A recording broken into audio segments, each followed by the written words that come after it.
ప్రస్తుతం మనతో పాటు టీఆర్ఎస్ పార్టీ సీనియర్ నాయకులు శ్రవణ్ దేవ్ గారు ఉన్నారు. కలలే మనకు అంటున్నారా ఫ్యూచర్ మొత్తం మనదే, నెక్స్ట్ కవితకని వచ్చేస్తుంది, రాజ్యం మనదే అన్నట్టేమన్నా? రాజ్యం మనదే అని ఒకటేసారి అయితే చెప్పాను. ప్రజల కోసం పనిచేస్తున్నాము, ప్రజల కోసం ఏం ఆలోచిస్తున్నాం అనేది మాకు ముఖ్యం.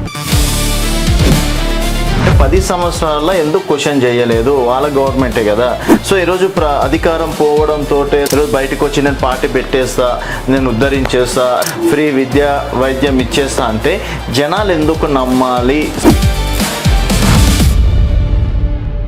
ఇప్పుడు 10 సంవత్సరాలు క్వశ్చన్ చేయలేదంటే ఇంట్లో పెద్దవాళ్ళు ఉంటారు, వాళ్ళ జనరేషన్ తగ్గట్టు వాళ్ళు ఆలోచిస్తారు, అక్క జనరేషన్ తగ్గట్టు అక్క ఆలోచిస్తారు. అక్క తన జనరేషన్ గురించి ఆలోచించకుండా వచ్చే నెక్స్ట్ జనరేషన్స్ గురించి కూడా ఆలోచించి క్వశ్చన్ చేసినారు.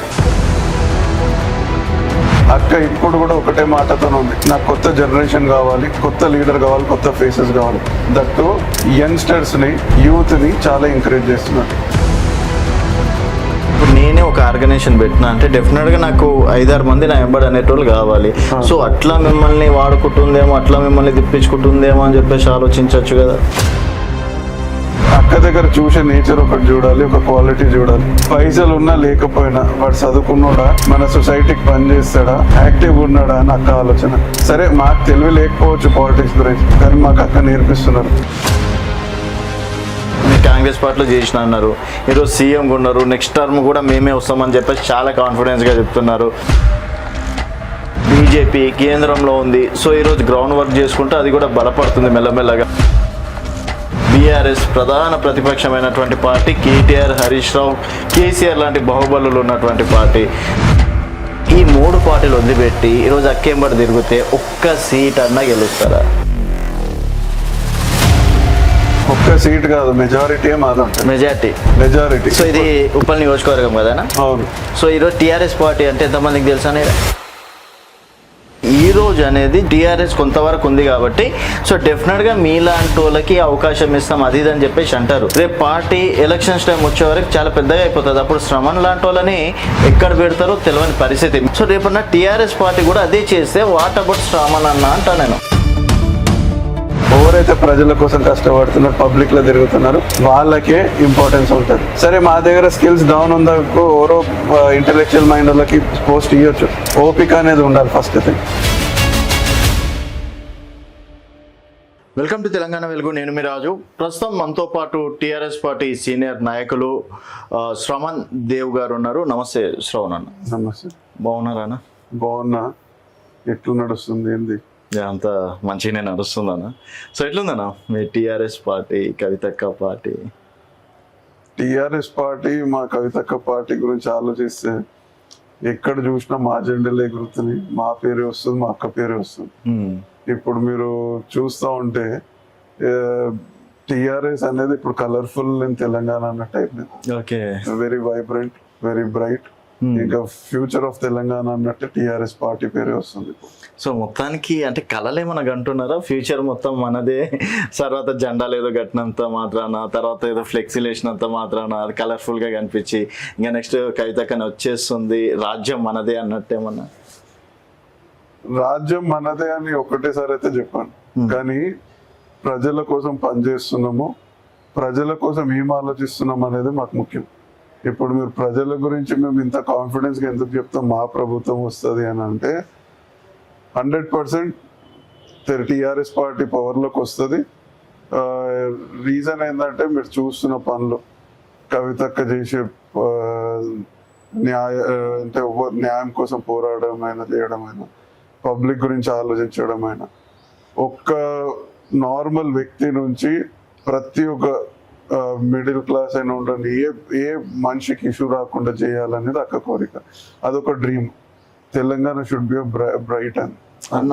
తెలంగాణలో చాలా మంది పార్టీలు పెట్టడం అనేది జరిగింది, చాలా మంది పక్కకు జరగడం అనేది జరిగింది. సో ఇక్కడ అంతో ఎంతో ఆదరణ లభిస్తుంది ఏంటంటే కేసీఆర్ గారి కూతురుగాను, లేకపోతే గతంలో అట్లీస్ట్ ఎంపీగా బతుకమ్మ ఆడిన ఆ పబ్లిసిటీ తప్పించి కవిత గారికి ఏముందని చెప్పేసి ఈరోజు మీలాంటి వాళ్ళు కవిత గారితో తిరుగుతున్నారు. ఏముందని చెప్పేసి కవిత గారికి ఓట్లేయాలి. ఈరోజు కవితక్క గారు లాంటి వాళ్ళు చాలా మంది మేము వచ్చి అది చేసేస్తాం, సామాజిక తెలంగాణ చేస్తాం, అది చేస్తామని చాలా మంది ఫైట్ చేస్తున్నారు కదా. వాళ్ళకన్నా డిఫరెంట్గా ఏముంది కవితక్క దాంట్లో, ఒక కేసీఆర్ గారి కూతురు తప్ప? మీ క్వశ్చన్కి నాకు తెలిసి నేను దీనికన్నా మంచి ఆన్సర్ ఇవ్వలేదు. ఎందుకంటే సరే కేసీఆర్ కూతురు అన్నారు, సరే she can enjoy her benefits what she's getting from father. Okay, మీరు ఇంకొక వేళ ఆలోచించేది ఉంటే ఒక్కసారి అక్క గురించి ఆలోచించండి. ఆ ఎంపీగా చేసినారు, ఎమ్మెల్సీగా చేసినారు, కేసీఆర్ డాటర్ అని అంటున్నారు. Okay, which is again a plus point. కానీ ఇవాళ ఎవరున్నారు బ్యాక్ సపోర్ట్ అక్క? ఆమె పట్టుదల, ఆమె ముండితనము, ఏదైతే ప్రజలకు చేయాలని అదే ఆశలు ఉన్నాయి అక్కకి, ఓవర్ని ఎట్లా చూసుకోవాలని ఆశలు అయితే ఉన్నాయి. ఆ ప్రతి ఒక్క సామాజిక తెలంగాణ ప్రజల కోసం ఏదైతే చెయ్యాలని పోరాడిన బీఆర్ఎస్ పార్టీ అయిన ముందున్న టీఆర్ఎస్ పార్టీలో వాళ్ళు ప్రజల గురించి పట్టించుకోలేదని అవన్నీ వదిలేసి ఇక్కడికి అక్క ఎమ్మెల్సీ మరి రిజైన్ చేసి పక్కనకి వచ్చినారు. సరే, పక్కనకి వచ్చి జనాలు మారుతారు, ఏమైనా ఆలోచిస్తారని చెప్పి అదే మాటతోని ప్రజలు అంటే పార్టీలో అయినా ఎవరైనా పెద్ద స్థాయిలో ఉన్న వాళ్ళైనా పార్టీ వాళ్ళైనా చేంజ్ అయ్యి ఏమైనా చేస్తారని అనుకున్నారు. 10 months టైం ఇచ్చినారు అక్క, ఎవరు చేంజ్ కాలే, ఆ బిహేవియర్ చేంజ్ చేసుకోలే. పబ్లిక్ గురించి అదే నెగటివ్ ఫీలింగ్, పబ్లిక్ గురించి పట్టించుకోకపోవడము, పుట్టి ఫ్యామిలీలు మన పైసా మన ఫ్యామిలీ అని బతికిన వాళ్ళ కోసం అక్క చాలా ఫైట్ బ్యాక్ చేసిన. ఇది కాదు, సామాజిక తెలంగాణ కోసం కొట్లాడాలని, ప్రజల కోసం ఉండాలని చెప్పి అక్క పార్టీలో కొట్లాడి. ఇవాళ ఏమైంది, అక్కకే పార్టీ నుంచి టర్మినేట్ చేసినారు. టర్మినేట్ చేసి అక్క 10 months టైం ఇచ్చినారు. టైం ఇచ్చినాక కూడా ఎవరు పట్టించుకోకలే. సరే చేంజ్ అవుతారు, బిహేవియర్ చేంజ్ అవుతుంది అన్నట్టు నేను చెప్పినట్టు ఎవరు చేంజ్ చేసుకోలే. కాబట్టి ఇవాళ అక్క సొంతం పార్టీ పెట్టినారు. ఎందుకు పెట్టినారు ఒకసారి మీరు ఆలోచించాలి అన్న. నేనేమంటున్నా, సరే పార్టీలు ఎవరైనా పెట్టుకుంటారు అన్న, రేపు మీరు పెట్టుకోవచ్చు, నేను కూడా పెట్టుకోవచ్చు. పార్టీలు పెట్టినంత మాత్రాన ఏదో సాధించేస్తారని కాదు. ఏమంటున్నారంటే 10 సంవత్సరాల్లో ఎందుకు క్వశ్చన్ చేయలేదు, వాళ్ళ గవర్నమెంటే కదా.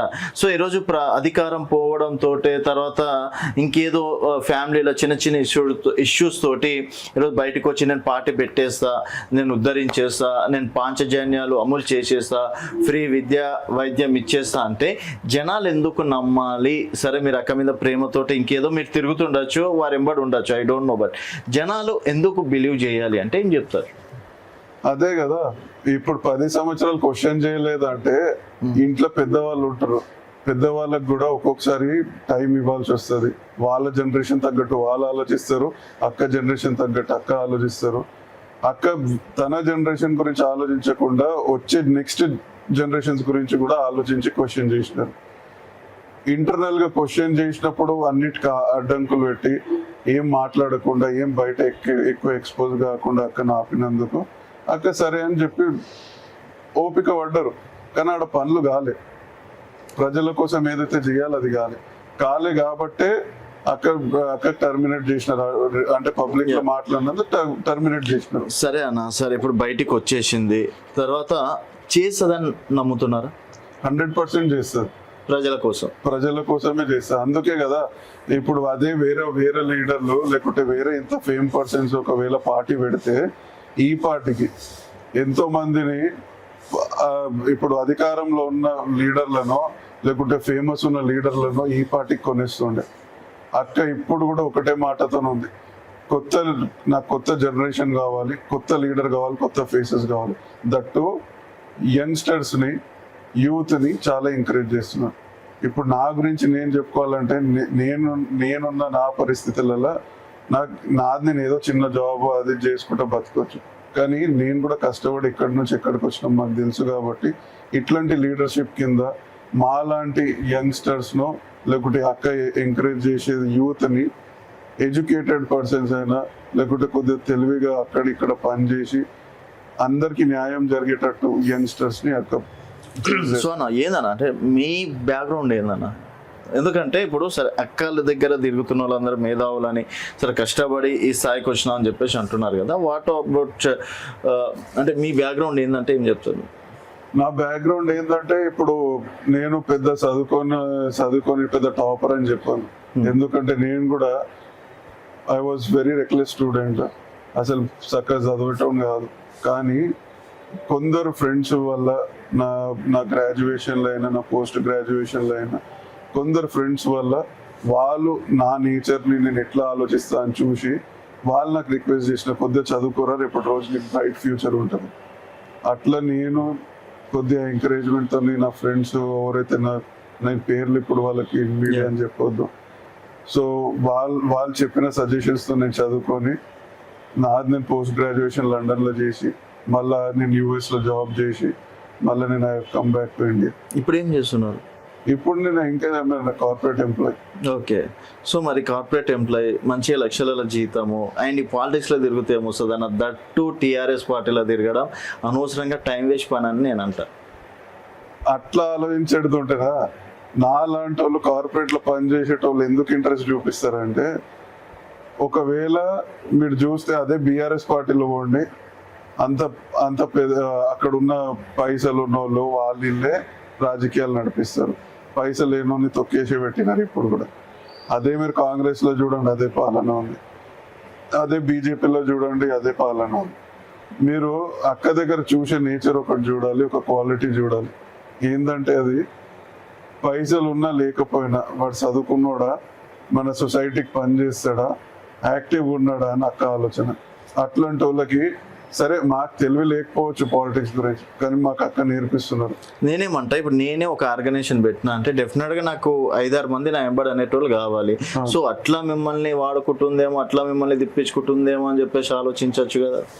వాడుకునేది ఉంటే మేము పోయిన ప్రతిసారి ఓకే అక్క ఒకటి మీరు మెచ్చుకోవాల్సింది ఏంటంటే, ఒక్కసారి పేరు తెలుసుకుంటే మీరు నెక్స్ట్ టైం కనిపించిన నెక్స్ట్ ఇట్లా మన ముఖం చూడంగానే పేరు చెప్తారు. నేను కూడా చెప్తాను, నేను కాంగ్రెస్ పార్టీలో చేసి వచ్చినాను, బీజేపీలో తిరిగిన, కాంగ్రెస్ లో తిరిగిన, మళ్ళీ నేను బీఆర్ఎస్ లో కూడా తిరిగిన రోజులో నేను తిరిగిన లీడర్స్ తోని అరే మనోడు తమ్ముడు అని చెప్తారు, కానీ నా పేరు ఎప్పుడు చెప్పాను. అదే అక్కని మీరు చూస్తే నేను కలిసిన రోజు నుంచి ఇప్పుడు దాకా ఒకటేసారి అక్కకి పేరు చెప్తా ఎట్లున్నో పెట్ట శ్రమణ అంటారు.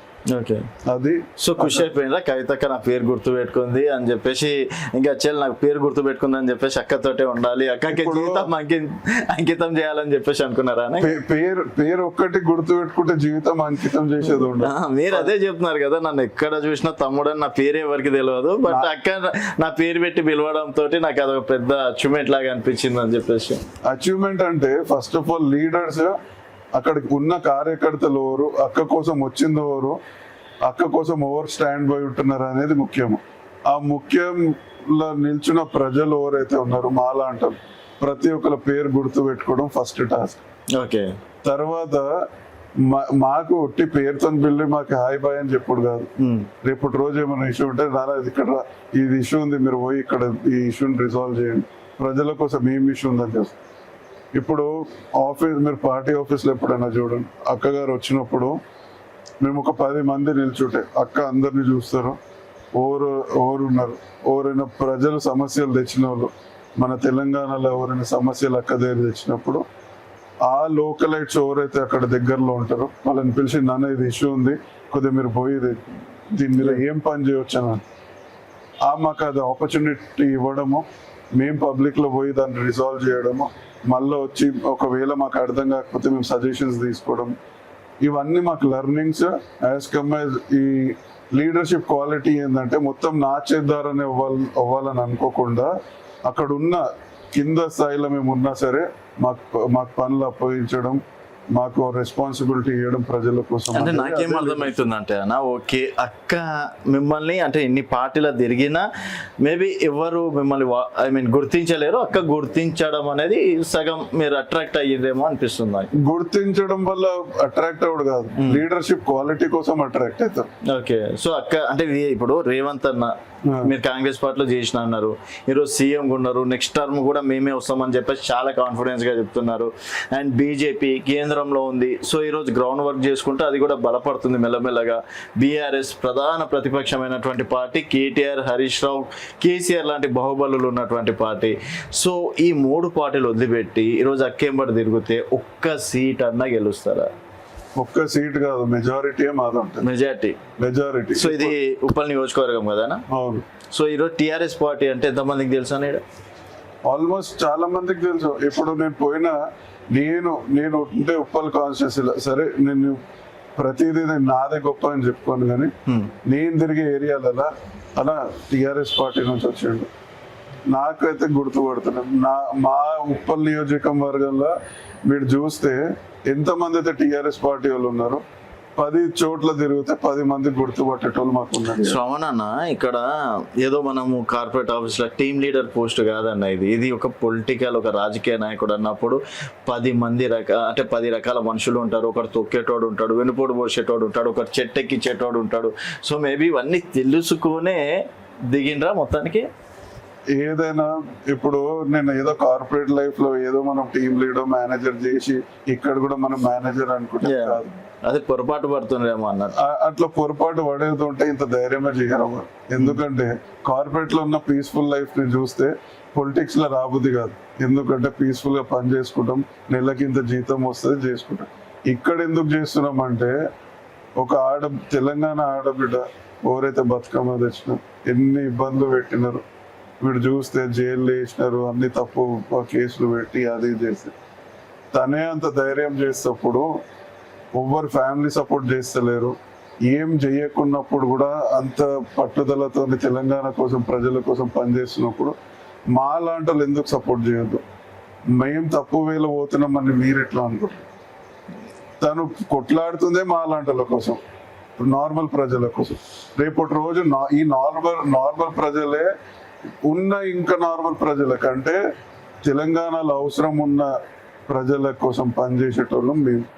అన్న శ్రవణ్ అన్న, నేనేమంటున్నా, సరే ఈ రోజు అనేది టీఆర్ఎస్ కొంతవరకు ఉంది కాబట్టి సో డెఫినెట్గా మీలాంటి వాళ్ళకి అవకాశం ఇస్తాం అది ఇది అని చెప్పేసి అంటారు.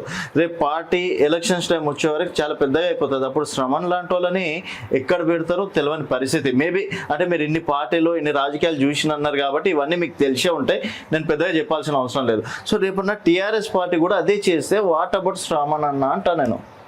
ఇప్పుడు మీరు ఎంత అక్కకి ఫాలో అవుతున్నారో నాకు తెలియదు. అక్క స్పీచ్లు ఇస్తున్నది మీరు వినాలి ఒకసారి. ఎందుకంటే నా గొప్పతనం నేను చెప్పుకుంటా, మీరు మీడియా ఉన్నారు కాబట్టి మీ గొప్పతనం మీరు చెప్పుకుంటారు. కానీ మీరు ఇవాళ అక్క స్పీచ్లు అంటే ప్రతి చోట ఏడవైనా, ఎంత కొత్త వాళ్ళు వచ్చినా, ఏమున్నా, ఎవరైతే కష్టపడుతున్నారో, ఎవరైతే ప్రజల కోసం కష్టపడుతున్నారు, పబ్లిక్లో తిరుగుతున్నారు, వాళ్ళకే ఇంపార్టెన్స్ ఉంటుంది. అయినా సరే ఇవాళ ఇంపార్టెన్స్ ఉండకపోవచ్చు, ఎందుకంటే ఏదైనా లెర్నింగ్ ఫేజ్ నుంచే మనము ఎక్స్పర్ట్ అనేది అవుతాం. సరే మా దగ్గర స్కిల్స్ డౌన్ ఉందనుకో, ఎవరో ఇంటెలెక్చువల్ మైండ్ వాళ్ళకి పోస్ట్ ఇవ్వచ్చు. ఓపిక అనేది ఉండాలి ఫస్ట్ థింగ్.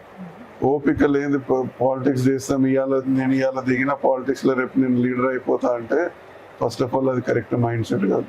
సో మీరు అనే వ్యక్తి, అంటే శ్రవణ్ అనే వ్యక్తి లాంగ్ డిస్టెన్స్ తోటే వచ్చింది అంతే. ఈ రోజు ఓ రాత్రికి రాత్రి హీరో అయిపోవాలని ఏం లేదు నాకు. సో అక్క దగ్గర కొన్ని రోజులు నేర్చుకుంటారు, రోజులు కాదు సంవత్సరాలు నేర్చుకుంటారు, సంవత్సరాల వరకు. సో ఎందుకు అంత అట్రాక్ట్ అయిపోయినరు కవితక్క గారికి? అదే అంటున్నా కదా, యూత్ కి ఇచ్చే ఇంపార్టెన్స్, లేటెస్ట్ గా మనకు కావాల్సిన మన జనరేషన్ తగ్గట్టు ఏదైతే ఆలోచన ఉందో అది అక్క దగ్గర ఉంది. ఇప్పుడు నేను సింపుల్ లాజిక్ చెప్తా. మీరే అన్నారు కాంగ్రెస్ పార్టీ ఏం చేసినందుకు, మీరు కాంగ్రెస్ ఇంత పెద్ద పార్టీ ఉన్నాక ఏం చేస్తలేరా, ఆడ బీజేపీ చేస్తలేదా, బీఆర్ఎస్ చేస్తలేదా? సరే ఒక్కసారి పాంచదన్నం ఏదైతే అక్క పెట్టినారో మీరు ఆలోచించినారా దాని గురించి?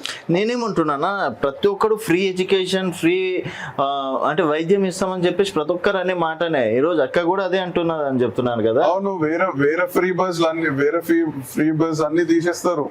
తీసేసి 5 పాయింట్స్ మీద మేము ఫోకస్ చేస్తాం. Very simple. నేను ఒక చిన్న ఎగ్జాంపుల్ చెప్తా. ఎడ్యుకేషన్ కి డబ్బులు కట్టకుండా ఎంతో మంది ఇబ్బంది పడుతున్నారు బయట. అదే ఎడ్యుకేషన్ మీరు ఫ్రీగా ప్రతి కాలేజ్లో లైక్ ఇది కేజీ టు పీజీ అన్నట్టు ఏదైతే అక్క కాన్సెప్ట్ ఉంది, ఆ ఫ్రీ ఎడ్యుకేషన్ పెడితే పేరెంట్స్ టెన్షన్ పడేది అవసరం లేదు. పేరెంట్స్ దగ్గర పైసలు లేనందుకు పిల్లలు రోడ్డు మీద పడే అవసరం ఉండదు. ఈ ఫ్రీ ఎడ్యుకేషన్, ఫ్రీ మెడికేషన్ రెండు పెడితే 80% ఆఫ్ ప్రాబ్లమ్స్ సాల్వ్ అవుతాయి. ఫస్ట్ ఇది ఆలోచన చేయాల్సింది.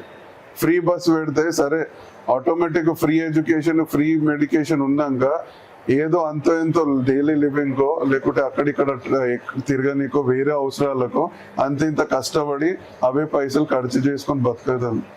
మీరు లక్షల్లో కట్టే ఎడ్యుకేషన్ ఫీజులు మీరు చూడండి. కాలేజ్ నేనే చెప్తా, మా పాపలకి ఇప్పుడు మా అన్న వాళ్ళ పాపకి మేమే కాలేజ్లో చేరితే 1,50,000 2 లక్షలు ఫీజులు అడుగుతున్నారు. ఈ 1,00,000 2 లక్షలు సరే ఇవ్వాలంటే మేము ఏదో అంత ఇంత చదువుకొని ₹2 సంపాదిస్తున్నాం కడుతున్నాం. ఆలోచించండి, లేబర్ పని చేసేటోళ్ళు, డైలీ వేజ్ మీద పని చేసేటోళ్ళ పరిస్థితి ఏంది? అదే మీరు ఫ్రీ ఎడ్యుకేషన్ పెడితే 1-2 గంటలు వాళ్ళు ఎక్కువ పని చేసుకుని ₹2 సంపాదించుకుంటారు, కానీ పిల్లలకు ప్రశాంతంగా స్కూల్ పంపించే ఆలోచన వాళ్ళ దగ్గర ఉంటుంది. అదే ఫ్రీ మెడికేషన్ పెడితే ఇవాళ ఏమైనా అయితే మా గవర్నమెంట్ ఉంది, మేము హాస్పిటల్ పోకపోయినా మా పిల్లలు మా ఎవరికి ఏమైనా అయితే హాస్పిటల్లో కరెక్ట్ వైద్యం జరిగే పరిస్థితి ఉంటుందని నా కాన్ఫిడెన్స్ వస్తుంది. ఈ 2 పాయింట్స్ చాలా ఇంపార్టెంట్. అందుకే నేను ఇంత పట్టుదలతో కవితక్క మైండ్ సెట్ ని చదివి తన తన మైండ్ సెట్ అయినా తన ఆలోచన అయినా మీరు చూస్తే ప్రజలకు ఏది ఇంపార్టెంట్ అనేది 5 పాయింట్స్ దాకా తెచ్చినారు. కానీ ఫ్రీ బస్సు పెడతా, పుణ్యానికి ఇది చేస్తా అది చేస్తా అని అక్క మాటలు ఇస్తలేదు. ఏమైతే ప్రజలకు అవసరం ఉందో అదే మాటలు చెప్తున్నారు, అదే పక్క దాన్ని ఇంప్లిమెంట్ చేస్తారు. అది 100% సక్సెస్ కూడా అవుతుంది. సో మీరు వేరే ఫ్రీ బస్ ఆపండి, ఆటోమేటిక్ సక్సెస్ కాకపోతే నాకు చెప్పండి. సరే అన్న, ఇప్పుడు ఉచిత హామీలు మైక్ దొరికిందని చెప్పేసి మాట్లాడడం చాలా తేలికమైనటువంటి విషయం. అండ్ ప్రతి ఒక్క పార్టీలో ఇప్పుడు సరే అక్క ఈరోజు పాంచజన్యాలు చెప్పింది అనుకుందాం, రేపు మళ్ళీ కాంగ్రెస్ పార్టీ దీనికన్నా ఎక్కువ ఉచిత హామీలు ఇస్తుంది, బీజేపీ ఎక్కువ హామీలు ఇస్తుంది, బీఆర్ఎస్ దీనికన్నా ఎక్కువ. ఇప్పుడు వీళ్ళు రైతు భరోసా 15,000 అంటే 20,000 ఇస్తామని చెప్పేసి అంటారు, వీళ్ళు 4,000 పెన్షన్ అంటే వాళ్ళు 8,000 పెన్షన్ అని చెప్పేసి అంటారు. సో జనాలు మొన్న ఎందుకు కాంగ్రెస్ వచ్చిందంటే ఆల్మోస్ట్ ఉచిత హామీలకు చాలా వరకు అట్రాక్ట్ అయ్యి వేసిండ్రు అనుకుందాం. రేపు ఇంకా ఎక్కువ ఉచిత హామీలు ఇస్తే జనాలు అట్రాక్ట్ అయ్యాక పార్టీ సైడ్ వెళ్ళారా? ఇప్పుడు ఒక సామెత ఉంది, ఎట్లా అంటే మస్తు ఒక మంచి అద్దం తయారు చేసి దాని మీద ఎన్నో మంచి మంచి లైన్స్ మంచి వర్డ్స్ రాస్తాం, లేకపోతే అదే హామీలు రాసిస్తాం. ఏ పవర్లో వచ్చిందో అద్దాన్ని పక్కన పడేయండి అని చెప్తాం, ఆ అద్దం విరిగిపోయింది. అదే ఆ పలిపోయిన అద్దం తెచ్చి అప్పుడు మేము చూపించినామంటే దాంట్లో ఉన్న అన్ని క్రాక్స్ కనిపిస్తాయి. మేము అద్దం పెడతలేము, ఏది చెక్క ముక్క తెచ్చి చూపిస్తలేము. సాలిడరీ ఐరన్ బోర్డు మీద రాసి చెప్తున్నాం పంచదానాలు మేము చేస్తాము. మేము తిరుగుతున్న ప్రజల్లో ప్రతి ఒక్కళ్ళకి కాన్ఫిడెన్స్ ఉన్నదే, అది ఏంటంటే ఉచిత వైద్యం, ఉచిత విద్య. ఈ 2 ఇవ్వండి అన్న, వేరే వద్దు మాకు అంటున్నారు. ఏది వద్దు మాకు, ఈ 2 కావాలి చాలు అంటున్నారు. ఈ 2 కావాలన్నప్పుడు ఈ 10 లిస్ట్ చేసుకొని 20 లిస్ట్ చేసుకుని నన్ను సొమ్ము ఇచ్చేస్తానా సరే ఎవ్వరు నమ్మరు. ఇప్పుడు ఆ పరిస్థితి తెలంగాణలో ఉంది పక్క 100%. అంటే మీరు కూడా తిరిగారు కదా కవితక్కతోటి, అంటే రెస్పాన్స్ ఎట్లుందన్న? అంటే మీరు మాట్లాడి గ్యాదర్ చేసినటువంటి మనుషులు కాకుండా వేరే మనుషులతో ఎట్లుందనుకో? వేరే మనుషులు చాలా మంది, నేను ఇప్పుడు కూడా చెప్తున్నా, ఈ పాయింట్ గురించి మీరు చాలా ఆలోచించాలి. పైసా ఉండే పవర్లో ఉండే వ్యక్తులు, నార్మల్ ప్రజలు ఎవరైతే ఒక్క దగ్గరకు రావాలని అనుకుంటున్నారు, వాళ్ళకి బెదిరింపులు, ఈ రౌడీజం, బిడ్డను అక్క దగ్గరకు పోతే నీకు ఇట్లా చేస్తాం అట్లా చేస్తాం ఈ భయపడు. వాళ్ళ దగ్గర పైసలు లేని వాళ్ళు భయపడి, లేకుంటే పవర్ లేని వాళ్ళు భయపడి అక్క దగ్గరకు పోతారే రేపు నాకు కొడతాడు, నాకు ఇట్లా చేస్తారు, నాకు అట్లా ఇబ్బంది పెడతారని వచ్చేటోళ్ళు కూడా భయపడుతున్నారు. ఫస్ట్ ఆఫ్ ఆల్ అది లీడర్షిప్ కాదు. నిజంగా పెట్టిస్తున్నా అయితేనే అవి నిజంగా జనాల్లో అయితున్నాయి. నిజంగా 100% చెప్తున్నా. కవితక్క పార్టీకి వెళ్ళొద్దని చెప్పేసి చాలా మంది చేస్తున్నారు అది. లేకుంటే అక్క పోతే మజాక్ చేస్తున్నారు. మీరు ఒక్కసారి పబ్లిక్ లో చూడండి, మొన్న ఉమెన్స్ ది అది అయిందా కాన్ఫరెన్స్, ఉమెన్ ఎంటర్‌ప్రెన్యూర్ ది, ఆడ రెస్పాన్స్ చూడండి, యంగ్స్టర్స్ ఎట్లా ఏం రెస్పాన్స్ ఉంది. అంటే వాళ్ళు ఫోటోలు దిగినంత మాత్రాన సెల్ఫీలు దిగినంత మాత్రాన అయిపోయానా ఇంకా లీడర్ అయిపోయానా ఇంకా. నేను మీకు యూట్యూబ్ లో తీసి మరి చూపిస్తా మీకు. అవునన్నా నేను కూడా ఆన్నే ఉన్నా, నేను నేను ఏమంటున్నా అక్కడ నేను ఫోటోలు దిగినంత మాత్రాన సెల్ఫీలు తీసుకున్నంత మాత్రాన స్టార్డమ్ వచ్చేసింది, సీఎం అయిపోయింది అని చెప్పేసి మీరు ఆ భ్రమలు ఏమన్నా బతుకుతున్నారా? సరే మీరు ఉన్నారంటున్నారు కదా, నేను మొత్తం లైవ్ టెలికాస్ట్ ఇప్పుడు కూర్చొని చూద్దామంటే నేను అదే అంటున్నా. ఇప్పుడు మేడం అక్కడ నుంచి బయటికి వెళ్ళడానికి దాదాపు హాఫ్ అన్ అవర్ టైం పట్టింది. ఇదే మీకు అర్థమైపోవాలి అక్కకి ఎంతమంది లైక్ చేస్తున్నారు, అక్క గురించి ఎంతమంది ప్రజలలో అక్కని చూడాలి.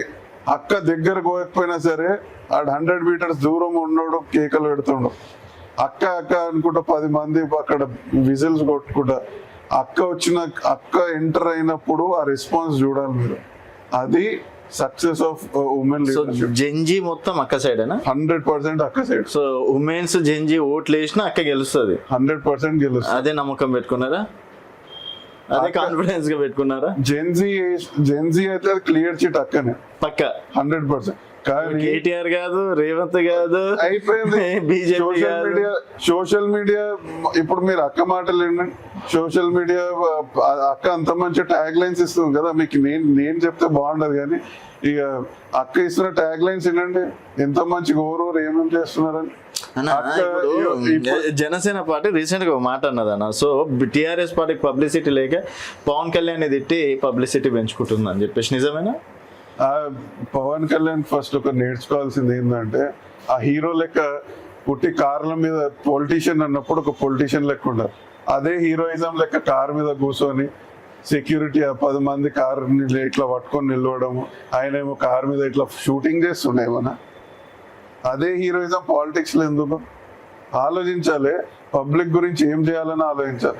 తెలంగాణలో వీకేస్ అదే అక్కడ డిప్యూటీ సీఎం అయినందుకు ఇప్పుడు ఇన్ని మాటలు వస్తున్నాయి.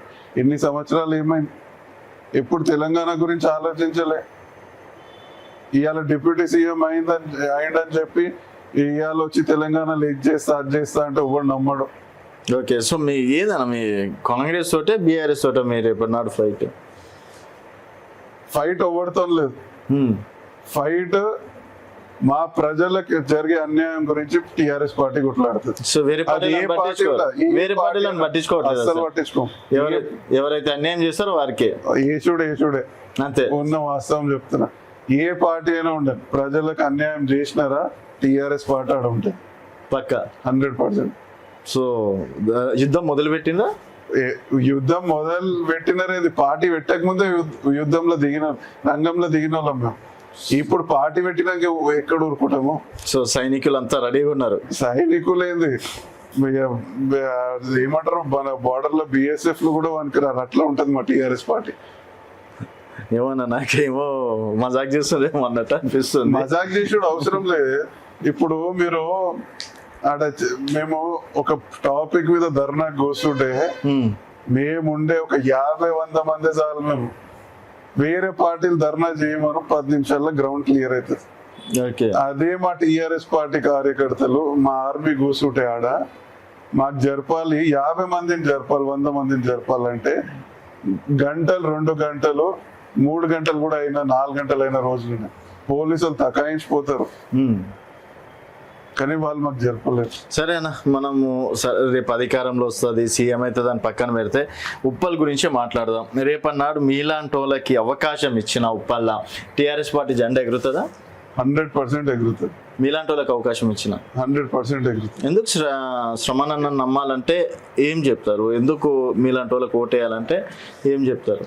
ఫస్ట్ థింగ్ ఏంటంటే నాకే ఓటేయండి, నేను అందుకే మీలాంటి వాళ్ళకి అని చెప్పేసి అన్న, నేను నాకే ఓటేయండి నేను చేసేస్తాను. నేను గెలిచినా గెలవకపోయినా నేను ఇప్పుడు కూడా నాకేం పెద్ద లీడర్ కాదు.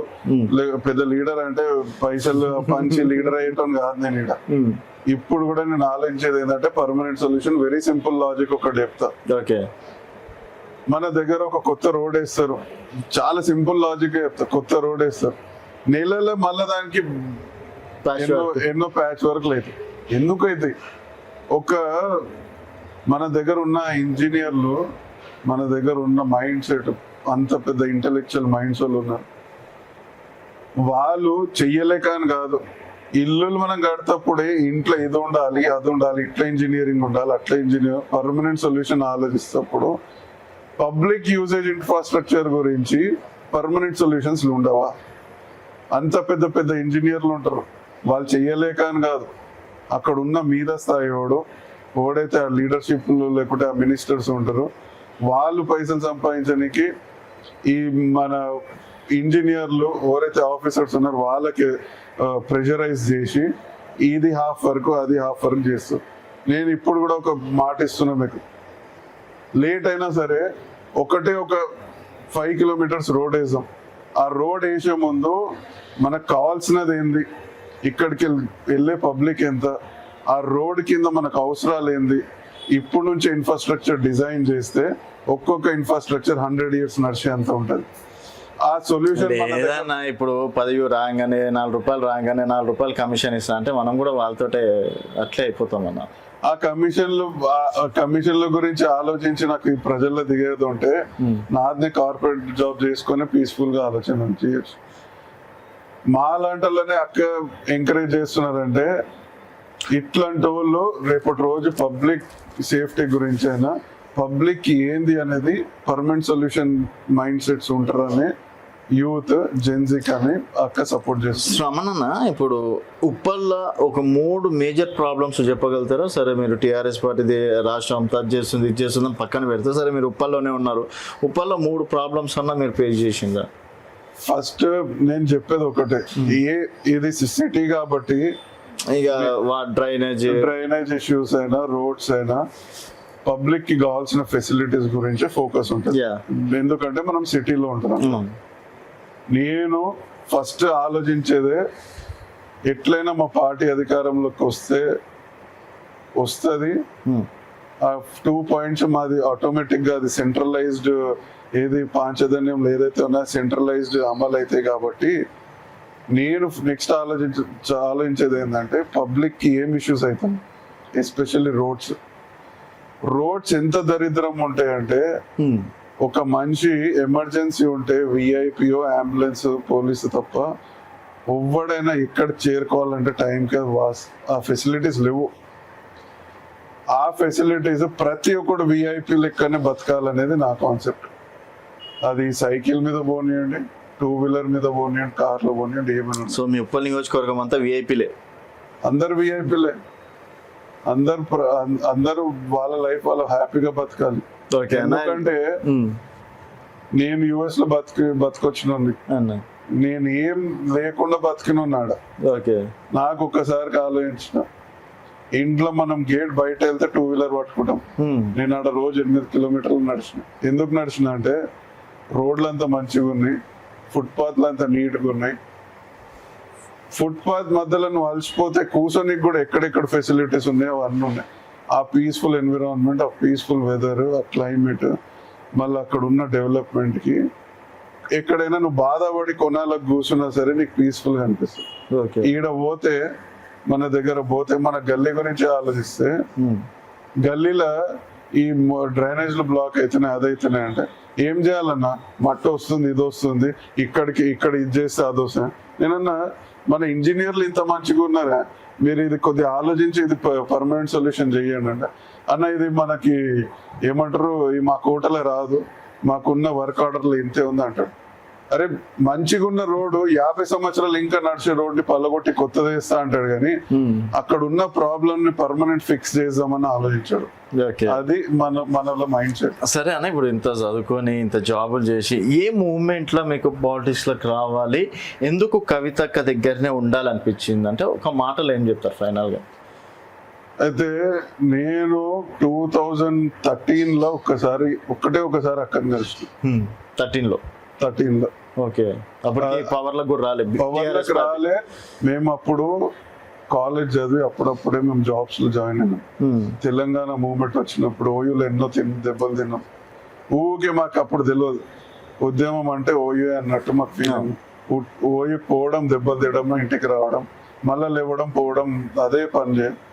ఒక్కసారి నేను అక్క ఓయూ వచ్చినప్పుడు ఒకసారి కలిసి తనని. ఓకే. అక్క పట్టుదల అప్పుడు కూడా సేమ్. చాలా ఒక్కసారి జిద్దుగా కూర్చుందంటే అక్క వద్దు.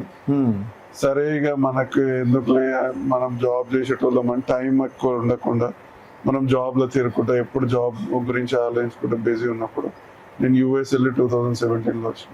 ఓకే. వచ్చి మళ్ళీ కార్పొరేట్ ఇక్కడ కంపెనీలో చేస్తూ నేను కాంగ్రెస్లో చాలా తిరిగినోండి. పీజీఆర్ సాబు మన వైఎస్ఆర్ ఉన్నప్పటి నుంచి తిరిగినోండి. వాళ్ళ లీడర్షిప్స్ నచ్చి నేను కాంగ్రెస్లో ఉండటం. నా ఫర్ ఎవర్ ఫేవరెట్ లీడర్ అంటే పీజీఆర్ సార్ ఇప్పటికీ కూడా. ఓకే. ఆ మనిషి అట్లా ట్రీట్ చేసేట్టు. నెక్స్ట్ నేను ఎప్పుడైతే కాంగ్రెస్ తిరుగుతూ ఏదైతే నేను అనుకున్నా, అరే చలో ఇవాళ ప్రజల్లో తిరుగుతే ₹2 ఏదైనా మంచిగా చేయొచ్చు. సరే టిఆర్ఎస్ నుంచి బీఆర్ఎస్ కి అహంకారం ఎక్కువ వచ్చింది, అది ఇది అనగా అయినా అప్పటికి మనం కాంగ్రెస్ కి సపోర్ట్ చేసినాం. అంతా చేసినాక కూడా ఏదైతే ప్రామిసెస్, నేను నిజంగా చెప్పాలంటే అమ్మవారి దగ్గర ఏదైనా గుడిలో పోయి మనం ప్రామిస్ చేసి అమ్మ ఇది చేస్తా, నేను తల్లి నా కోసం ఇది కాపాడని నేను ఏమైనా మొక్కాలంటే నాకు భయం. నేను రేపటి రోజు అది చెయ్యకపోతే నాకు అమ్మవారు ఏం చేస్తారో అని చెప్పి భయం ఉంటుంది. అట్లాంటిది కాంగ్రెస్ అప్పుడు పవర్లో వచ్చే ముందు గుడిలలో బాండ్ పేపర్ల మీద సైన్ చేసి ఇవ్వడం, పీవీసీ కార్డులు గ్యారంటీ కార్డ్స్ అని ఇవ్వడం మేం చేసినాం. మేము తిరిగినాం, మేము ప్రజలకి గ్యారంటీ ఇచ్చినాం. అదే 1 2 నెలలు 3 నెలల తర్వాత మాకు క్వశ్చన్ చేయడం స్టార్ట్ చేసినప్పుడు 100 days అయిపోయింది. 100 days అయితే ఏం వర్కౌట్ కాలేదు. నేను అనేది ఏంటంటే నేను అక్కడ నాకు ఎవరు బ్లేమ్ చేయాలని లేదు, కానీ అట్లీస్ట్ ఏదైనా చేసే ముందు దాని అనాలిసిస్ అనేది చాలా ఇంపార్టెంట్. అది అక్క దగ్గర ఉంది. ఓకే. దాని గురించి నేను అక్క ఇంత అట్రాక్ట్ అయ్యావు, రెస్పెక్ట్ అవుతాను అక్క. ఏదంత ఈజీగా మాట పబ్లిక్ లో చెప్పదు, ఏది ఎవరికి హామీ లేదు. సింపుల్ నేనే చెప్తా, అక్క నాకు ఇది కావాలండి, నేను ఆలోచించి చెప్తా పెట్టాను. కానీ ఆలోచించకుండా నేను చెప్పినాక అవును అక్క మైండ్ సెట్ కూడా ఎంత ఫాస్ట్ ఉంటుంది అంటే మనోడు చేయగలుగుతాడు అంటే ఇచ్చేయండి మనోడు చేసిస్తాడని అంటే డౌట్ ఉన్న దగ్గర ఆగుబెట్ట నేను ఆలోచించి చెప్తాను. అక్క మాట ఇచ్చిందంటే ఎంకలు తీసుకో, అది ఉంది. ప్లస్ ఏమన్నా చేసే ముందు అనాలిసిస్ అనేది చాలా బాగుంటుంది. గ్రౌండ్ వర్క్ అని ఏదైనా ఉంటుంది, అది చాలా నీట్గా అనాలిసిస్ చేసి ఆ ప్రజల్లో ఇంప్లిమెంట్ చేస్తే మనం ఫెయిల్ కావద్దు అనేది ఆమె మైండ్ సెట్. అట్లాంటి లీడర్షిప్స్ ని మనం ఎంకరేజ్ చేస్తే 100% రేపటి రోజు మా లాంటి లీడర్స్ కాకపోయినా సరే మేమైతే హ్యాపీ లైఫ్ బతుకుతామన్న గ్యారంటీ ఉందా. ఓకేనా. సో మొత్తానికి కార్పొరేట్లో సక్సెస్ అయినట్టు పాలిటిక్స్లో కూడా సక్సెస్ కావాలి. అండ్ టీఆర్ఎస్ పార్టీ అనుకున్న హామీలు రేపటి నాడు అధికారంలోకి వస్తే నెరవేర్చాలి. అండ్ రానున్న రోజుల్లో టీఆర్ఎస్ పార్టీ ఏ విధంగా ఉంటుంది అనేది కూడా సరే మీరు ఇంత కాన్ఫిడెన్స్ చెప్తున్నారు కదా. సో రేపటి నాడు ఇంకో 10 మంది వచ్చిన తర్వాత ఇదే కాన్ఫిడెన్స్, ఇదే రెస్పెక్ట్ కవితక్క గారి మీద కావచ్చు, టీఆర్ఎస్ పార్టీ మీద ఉంటుందా లేదా అనేది చూద్దామన్నా. థ్యాంక్ యూ అన్న, thank you so much. So ఫైనల్గా ఏం చెప్తారు అన్న ప్రజలకి నేను చెప్పేది ఏంటంటే, ఎంతమంది అయితే ఇప్పటి వరకు పాలిటీషియన్స్ ఉన్నారు, నేను మీకన్నా చిన్నోడిని, మీరు సీనియర్స్ ఉండొచ్చు, ఏజ్లో పెద్దలు ఉండొచ్చు, మీ జనరేషన్ గురించి ఆలోచించకుండా, మీ ఫ్యామిలీల గురించి ఆలోచించకుండా మనం ఒక డెవలప్డ్ ఇండియా అనేది కాన్సెప్ట్ మన ఇండియాకి పేరు తేవాలి. ప్లస్ ఈ యంగ్స్టర్స్ ఎవరైతే ఉన్నారో పుట్టి మీ కంఫర్ట్ లైఫ్ చూడకుండా నిజంగా మన ఇండియాలో ఉన్న ప్రాబ్లమ్స్ కోసం ఫైట్ చేయండి. మీరు చదువుకున్నా, మీరు జాబ్లు చేస్తున్నా, మీరు ఎంత పెద్ద ఇంటలెక్చువల్ మైండ్స్ ఉన్నా సరే పబ్లిక్ కోసం మాట్లాడడం నేర్చుకోండి. మనం మాట్లాడకపోతే if you don't raise our voice our country will be in this situation forever. ఎందుకు చెప్తున్నా అంటే మనకి ఇండిపెండెన్స్ వచ్చి ఎన్ని ఇయర్స్ అవుతుంది, అప్పటి నుంచి ఇప్పుడు దాకా డెవలపింగ్ కంట్రీ అనే ఉంది కానీ డెవలప్డ్ కంట్రీ అని లేదు. మన తర్వాత వచ్చిన కంట్రీస్ డెవలప్డ్ నేషన్స్ అయిపోయినాయి, మనం ఇట్లనే వస్తున్నాం ఇంకా ఎన్ని సంవత్సరాలు. ఎందుకంటే మనం భయపడుతూ ఆ పైసా ఉన్నోడు మనకి ఏం చేస్తాడని బాధే భయపడుతూ మనం పబ్లిక్ లో మాట్లాడతలేదు. ఆ భయంతో ఏదో 2 రూపాయలు వచ్చి ఇలా దినం గడిచిపోతే చాలు అన్నట్టు మేము బతుకుతున్నాం. ఇట్లాంటిది కాకుండా పబ్లిక్ లో ఏమైతే అన్యాయం జరుగుతుంది దాని గురించి మాట్లాడండి. తప్పు ఉన్న దగ్గర తప్పు అని చెప్పండి. ఇప్పుడే మనం ముంగట పోతామో మన కంట్రీ డెవలప్ అవుతుంది. ఎస్పెషల్లీ మన తెలంగాణకు ఉన్నంత రిచెస్ట్ హెరిటేజ్ అయినా, మన తెలంగాణలో ఉన్నంత సంస్కారం అయినా, మనకున్న ఇక్కడ పండుగలైనా ఏ స్టేట్లో లేవు. ప్రతి ఒక్క చిన్న పండుగ నుంచి అది చాలా పెద్ద ఒకేషన్ లెక్క ఉంటుంది. మనం అది ఆనందంతో కలిసి మెలిసి లీడర్స్, సగం లీడర్సే రీజనల్గా ఏమంటారు రిలీజియస్గా ఇవన్నీ చేసి కలిసి ఉన్న ప్రజలను విడగొడుతున్నారు. సో ఇది కాకుండా నా చెప్పే ఒకటి జెన్జీ అయినా, నా యంగ్స్టర్స్ అయినా, యూత్కి నేను చెప్పేది అప్పీల్ ఒకటే, తప్పు జరిగిన దగ్గర మాట్లాడండి. అది మనోడైనా ఉండని బయటోడు ఉండని క్వశ్చన్ చేయాలి, దాని గురించి కరెక్ట్ రెజల్యూషన్ చేయాలి, కరెక్ట్ పాత్లో పోవాలనేది నా కోరిక. ఓకేనా, థ్యాంక్ యూ అన్న, thank you so much and meet again అన్న. సో ఇది శ్రమణ్ గారితో స్పెషల్ చిట్చాట్ అండ్ మరొక గెస్ట్తో మళ్ళీ కలుద్దాం. అండ్ రాష్ట్రంలో టీఆర్ఎస్ పార్టీ అధికారంలోకి వస్తుందా అని మీరు భావిస్తే మీ అభిప్రాయాల కింద కామెంట్ రూపంలో తెలియజేయండి. చూస్తూనే ఉండండి తెలంగాణ వెలుగు.